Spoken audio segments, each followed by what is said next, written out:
Many persons are of the belief that once they become a United States citizen, then they are safe from any denaturalization or ever losing that citizenship. But oh, how you are wrong. There are actually 4 ways that you can end up being denaturalized or losing your citizenship, as well as you can end up being deported if you are found guilty of any of these offenses. In addition to these 4 areas, I will be giving you real-life examples, cases that have occurred that have actually resulted in individuals losing their citizenship status. I am also going to be at the end of this content reviewing with you the likelihood that USCIS can pursue us or will pursue us for the revocation of our citizenship. So this is one valuable content that you do not want to miss, so stay tuned.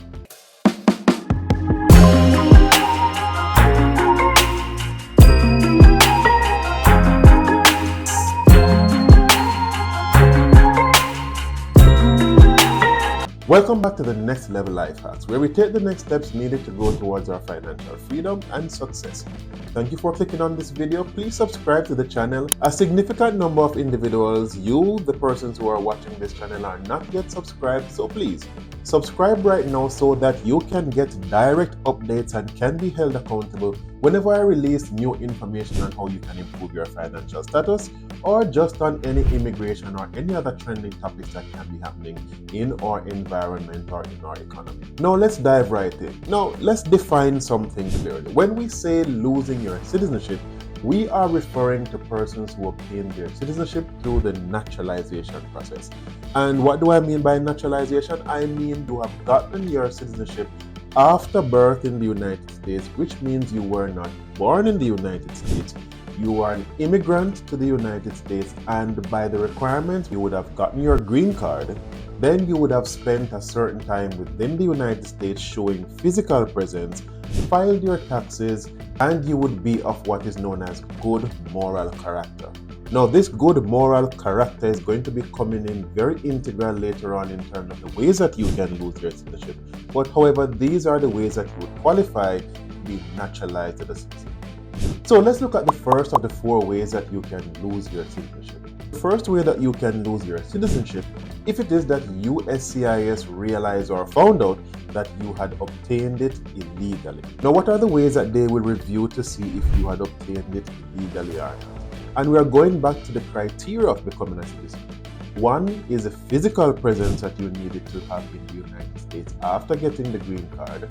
2 is that you needed to be of good moral character. And being of good moral character would mean that you would not have committed any crimes leading up to you qualifying or obtaining the citizenship. And also that you had obtained your green card legally. Now let's look at a real life scenario.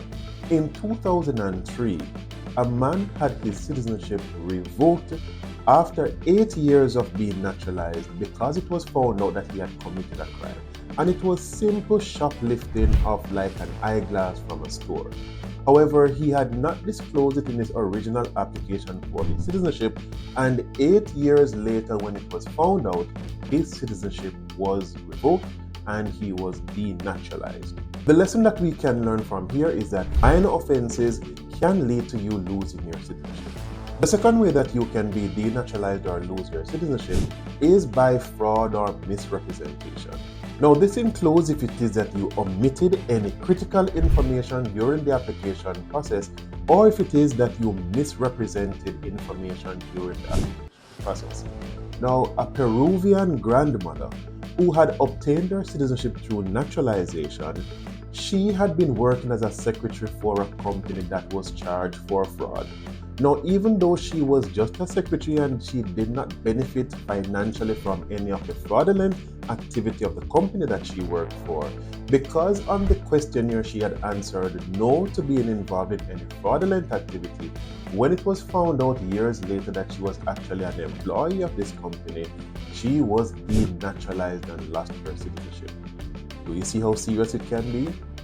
Not even the fact that she was a mere employee for the company, not having any significant position, but yet she was held accountable just because she had answered no, because the expectation is that she should have answered yes, then disclose the information that she was an employee of a fraudulent company.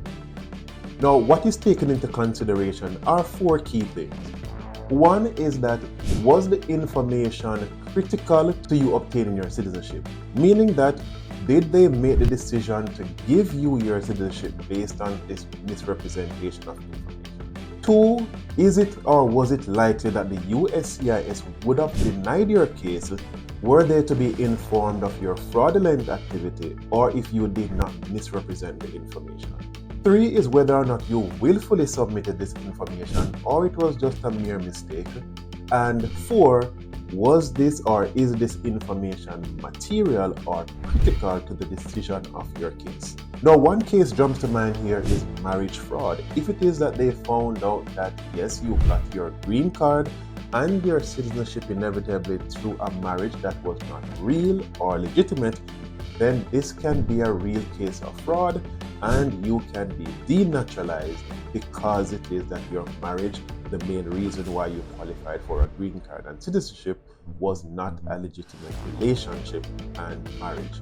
The next thing that I must mention here is that minor offenses like a parking ticket might not get you into any problems, but major cases like fraud or other criminal activities, and also like driving under the influence or driving with intent, can lead to critical and life-changing decisions made by the USCIS in the future. Your third way that you can be naturalized is being affiliated with certain groups like communist, totalitarians, or terrorist groups.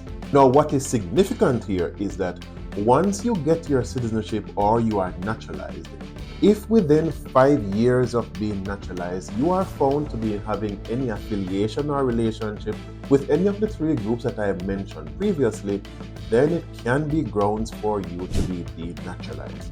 Now, although this rule in the past had actually been implemented for war criminals, we found that during the Biden administration, yes, the Biden administration, the same administration that it is thought of to be lenient on immigrants and to be lenient on border crossings, they actually expanded this rule to include other criminal activities and to really leave it as a gray area for USCIS to come after immigrants. Let's look at the law and let's read certain sections from the clause itself.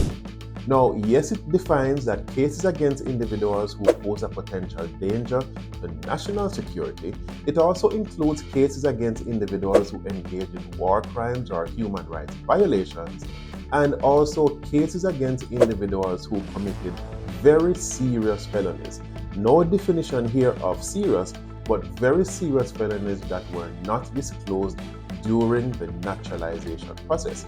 But if you should look further down, the area that is of more concern here, which gives them a wider scope of authority, is the section that says the categories above are intended to guide the civil division in prioritizing the cases to pursue.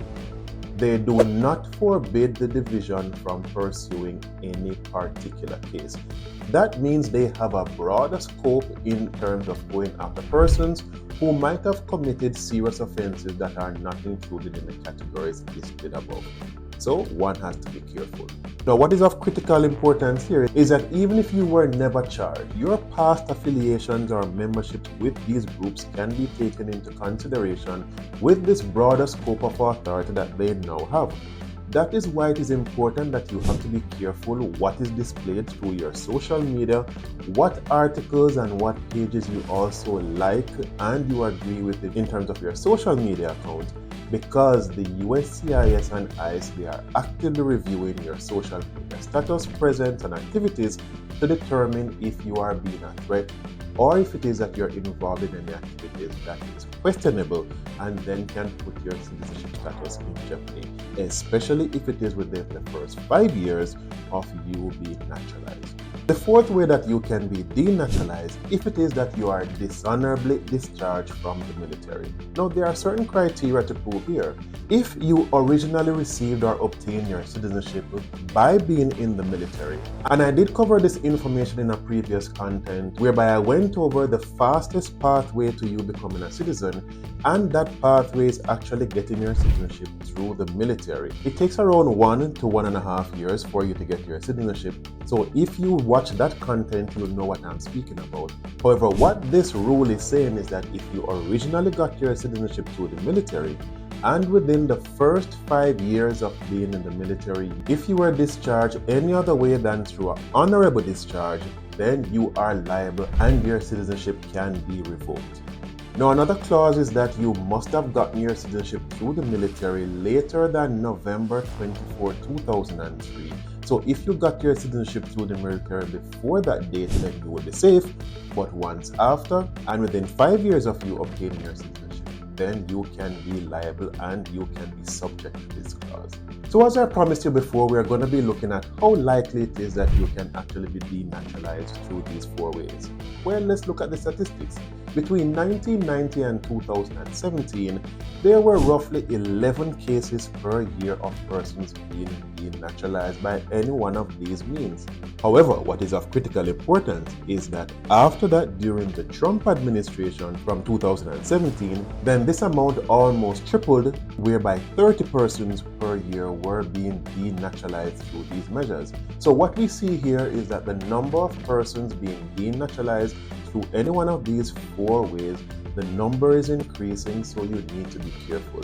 If it is that now you're going to be submitting your paperwork for your naturalization, I strongly advise that you get legal review and advice on these documents before you submit them. And if you cannot afford an attorney's fees, then I always mention that there is a free consultation that you can utilize, and the cost is much lower to go through the consultation agent that we recommend. The information is going to be on the screen that you can contact us if you are about to submit your paperwork for citizenship, just to make sure that you have all your documentation.